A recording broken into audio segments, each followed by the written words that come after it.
shalay bacdul afur ka dhacay waxaan rabaa bulshada Soomaaliyeed guud ahaan inaan ooga warbixiyo kiiskii dilka ahaa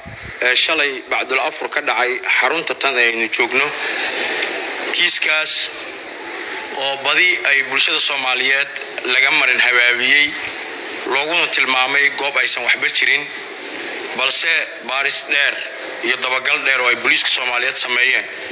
la helay xaqiiqda kiiskan wuxuu ka dhacay gudaha gurigaani waxaana isqabsaday labada shakhsi ee kala ah ay bulshada Soomaaliyeed u kala taqaano atooraha badda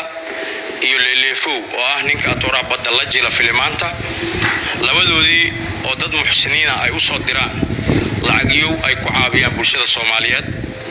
balse lacagtaasi oo cadadkeedii batay khilaaf ka dhashay awgeed ay ku sababtay labadoodii inay isku gacan qaadaan dabadeedna uu nin ku dhinto kiiskan sida ay bulshada Soomaaliyeed loogu marxabaabiyo oo inay shabaab ka qayb qaateen ma jiraan gacan ku dhiiglahana wuxuu qirtay inuu dilka asaga geystay oo ay khilaaf dhaxmaray dagaal dhaxmaray mindi la isku dhuftay kadib ay bistoolad soo dhax gashay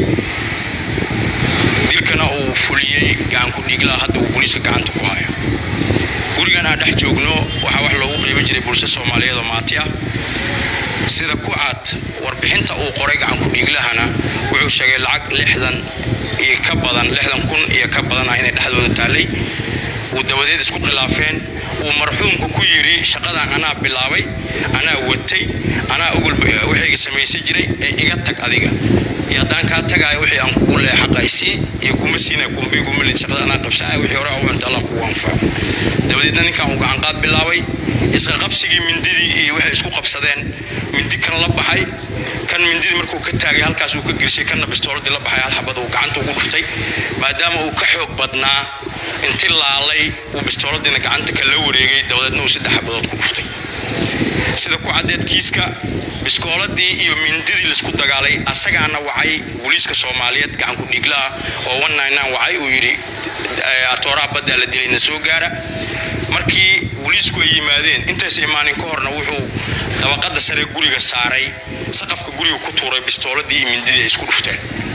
markuu booliiska yimidna wuxuu u sheegay in niman shabaab soo weerareen dileen asagana uu ka badbaaday arrinkaas oo aan sax ahayn oo marin habaabin bulshada Soomaaliyeed uu ku sameeyay ugu dambeyntiina uu qirtay inuu dilka asaga geystay saaxiibkiisna gacantiisa ku baxay waxa dhaxyaalin ay ahayd maal adduunyo oo dhan 60,000 iyo wixii jajab la jiro marka bulshada Soomaaliyeed waxa xaqiijinayna gacan ku dhiiglayna in gacanta lagu hayo maxkamadda loo horgeyn doono marxuumkana inuu dilay asaga qirtay kiiskan uu cad yahay ee sajirin wax shabaab inta soo weeraray guriga soo galay uu dilay marxuumka afkiisna uu ku qirtay gacan ka dhiiglaa inuu asaga dilay shalay bacdul afurna ay dhacday